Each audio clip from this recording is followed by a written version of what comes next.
Vous avez pu suivre dans notre édition du 28 novembre la destruction de 2 blocos sur Ondres.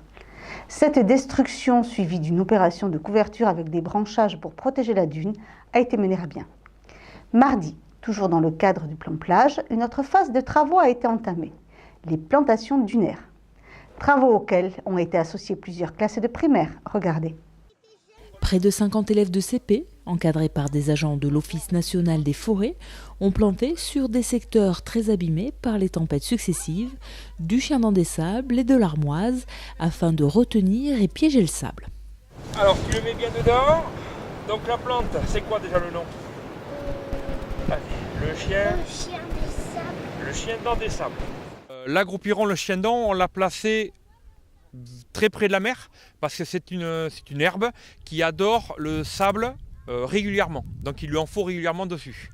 Et l'armoise, on l'a plantée plus en arrière d'une parce que c'est une plante qui plutôt sur un substrat un peu plus riche et elle aime un peu moins le sable en saupoudrage, mais par contre elle a une faculté à grandir très très vite et à recouvrir très rapidement le sable.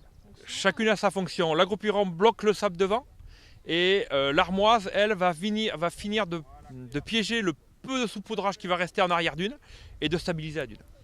Pour les enfants, ces travaux pratiques font partie d'un projet pédagogique plus global qui vise à les sensibiliser à la préservation de la dune. Il s'agit d'un projet qui va se dérouler tout au long de l'année. Nous avons été informés de ce projet en début d'année. On a déjà eu hier une rencontre avec une personne de l'Office des forêts, passionnant, qui pendant 1 heure nous a parlé des plans, de la protection et tout ça. Et aujourd'hui, donc, la première étape, ce sont les plantations. Ensuite, nous, en classe, nous allons l'exploiter. Il faut qu'on se réunisse entre 3 maîtresses. Nous sommes 2 maîtresses de CP et une maîtresse de grande section. Et nous allons sortir un projet. Nous avons différentes idées, comme faire des panneaux pour expliquer la protection des dunes, qu'il ne faut pas marcher dessus. Et après, peut-être qu'au mois de mai, on aurait la possibilité de revenir voir nos plantations. Il faudra 2 à 3 ans aux Chiendent des Sables et à l'Armoise pour investir pleinement leur espace, à condition que touristes et locaux ne viennent pas les piétiner, un véritable fléau pour ce milieu si fragile.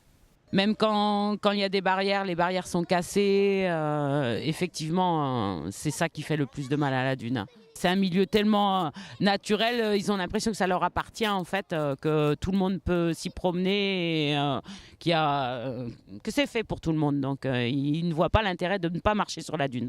Il y a des chiens qui font des terriers, il y a énormément de choses qui se passent sur la dune l'été qui empêchent à ces plantes en fait, de survivre. En impliquant les enfants à la protection de la dune, l'objectif est double, qu'ils apprennent les bons gestes et qu'ils les transmettent. J'ai fait des opérations il y a 4, 5, 6 ans et j'ai encore des parents qui viennent me voir en me disant je me suis encore fait remonter les bretelles entre guillemets par mes enfants parce que j'ai pas respecté un secteur dunaire ou j'ai pas respecté la forêt en faisant tomber un papier. Et ça marche, je vous promets, ça marche.